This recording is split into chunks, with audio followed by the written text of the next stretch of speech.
When I was in high school, I am very good in writing. And I started a business, writing love letters. It means I am being paid writing love letters for my classmates who are boys, writing love letters to the girls. And in that process, I am being paid. And it was a very lucrative business because I have to read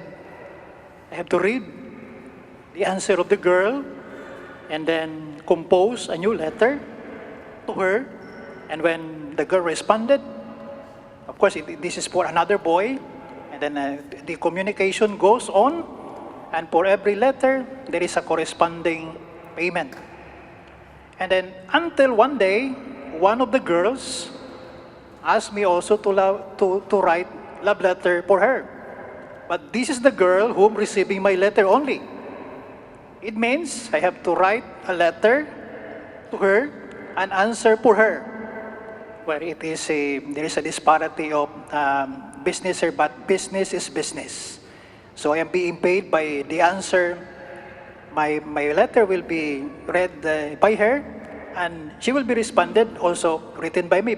And of course, nobody knows about the business, and nobody knows about it. It goes on and on until they discovered that I was the one writing for them, and I go into bankruptcy with my business. No one else are asking me to write love letters. I mention this because in our second reading today, we witnessed and we heard St. Paul famous, amazing, and beautiful love letter.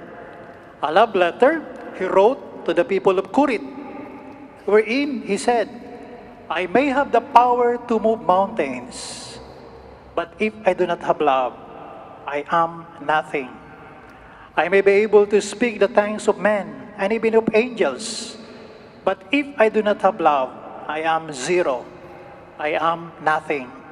At the end, he mentioned there are three things that last: faith, hope, and love.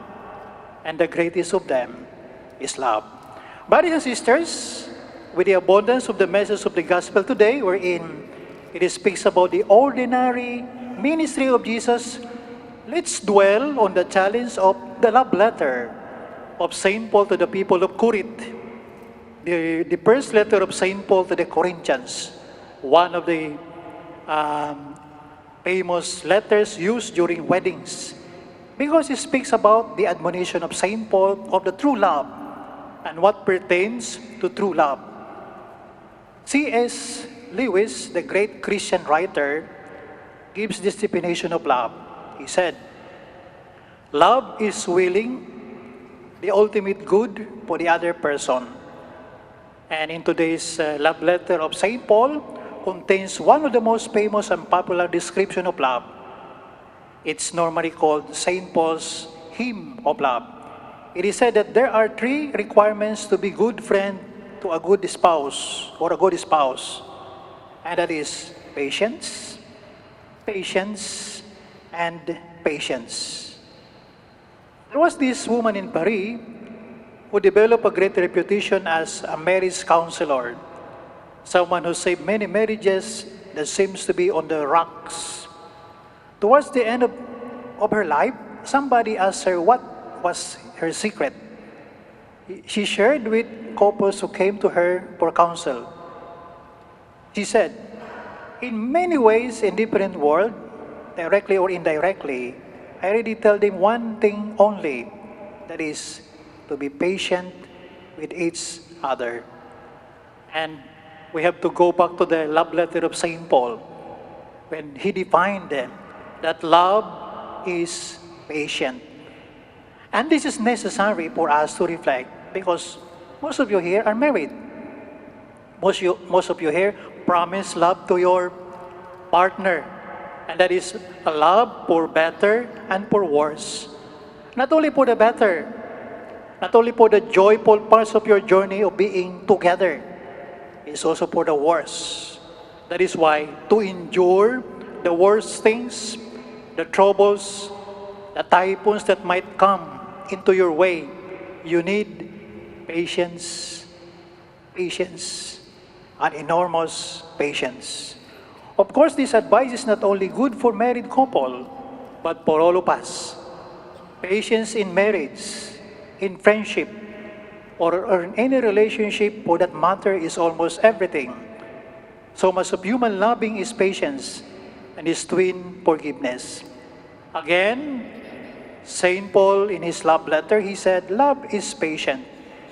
And St. Paul adds, love is kind. Kindness is the second requirement of love.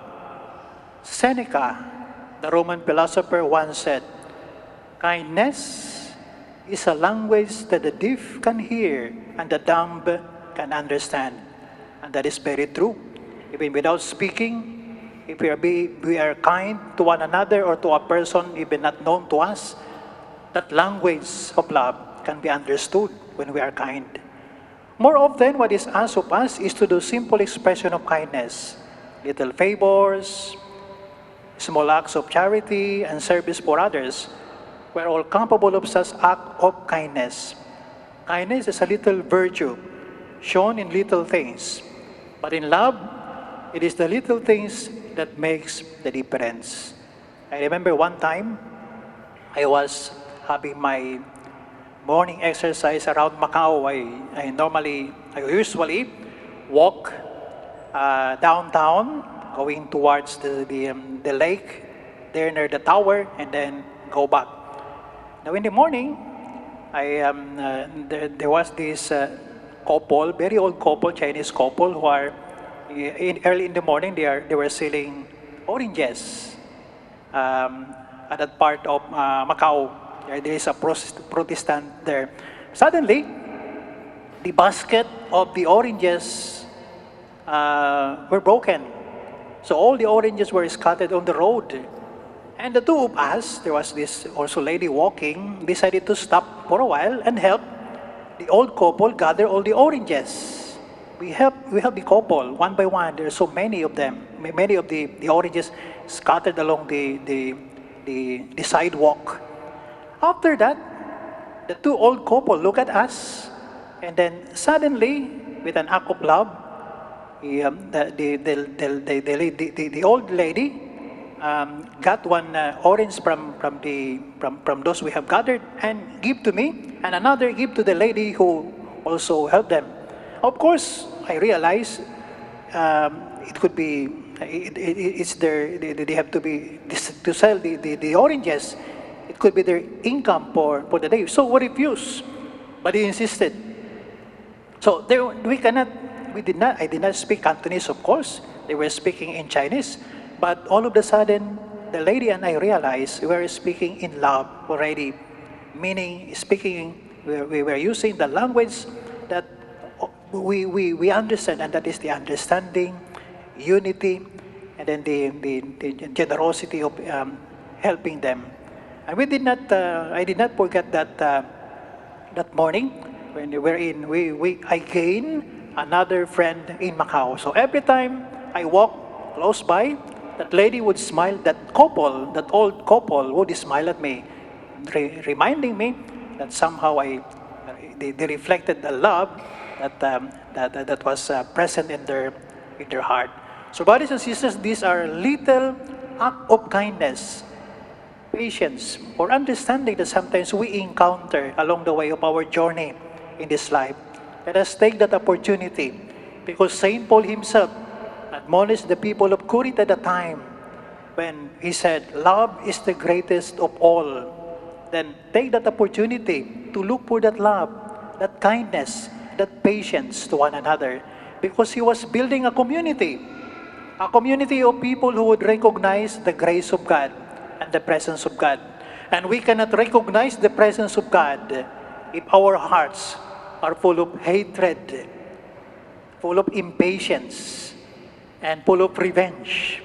We should empty our hearts of all those things so that there will be love that is faithful, true.